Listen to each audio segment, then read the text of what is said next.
एक बार था एक चूहा जिमी नाम का।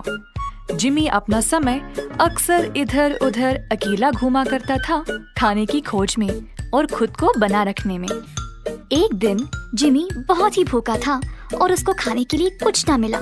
उसने हर जगह बहुत ढूंढा, परंतु उसको भोजन के लिए कुछ भी प्राप्त न हो पाया। कई दिनों तक यही हाल रहा। जिमी की सारी मेहनत बेकार हो गई, क्योंकि कहीं पे भी खाना नहीं था।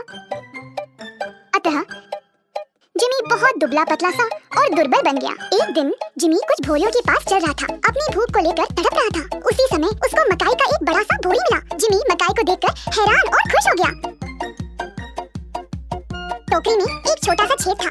अंदर घुसने के लिए जिमी के लिए वो छेद काफी था और प्रतीक्षा किए बिना जिमी तुरंत मकाई पर टूट पड़ा। जिमी आसानी से टोकरी के अंदर चला गया और मकाई को जल्दी जल्दी खाने लगा। क्योंकि जिमी बहुत भूखा था, वह बेहद बहुत सारी मकाई को निगलने लगा। वो ललचा गया और एक एक करके खाता ही गया।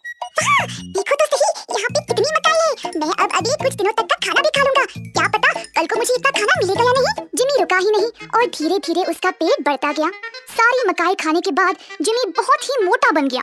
अब बहुत देर हो चुकी थी जिमी को ये एहसास होने के लिए कि उसने जरूरत से ज्यादा खा लिया, पर जिमी बहुत ही संतुष्ट था कि वह सारी मकाई खा गया। अब जिमी टोकरी के बाहर निकलने की कोशिश कर रहा था, परंतु हो ही नहीं पाया। टोकरी का छेद छोटा था ना, तो जिमी का बड़ा सा पेट उसमें से गया ही नहीं। उसी समय जिमी को अपनी गलती का एहसास हुआ।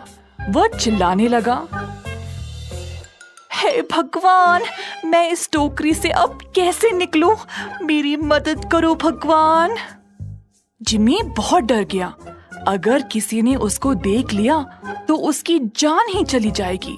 वह चिल्लाता रहा मदद के लिए। उसी समय एक बिल्ली जिमी की चीख को सुनकर वहां पर आई। बिल्ली ने पूछा कि क्या हुआ। जिमी ने बिल्ली को सारी घटना सुनाई और बिल्ली को मदद के लिए मांगा।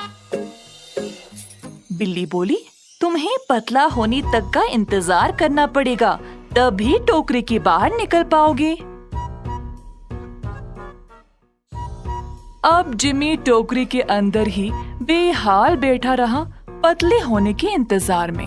अब वह अपने पहले परिस्थिति में ही वापस पहुंच गया, क्योंकि अब उसको खुद को फिर से भूखा रखना पड़ेगा। फर्क इतना ही था कि इस बार वह टोकरी में फंसा पड़ा था। अब टोकरी में डर डर के रहने के अलावा जिमी और कुछ नहीं कर सका। इस कहानी से हमें ये सीख मिलती है कि कुछ भी अधिक अच्छा नहीं है।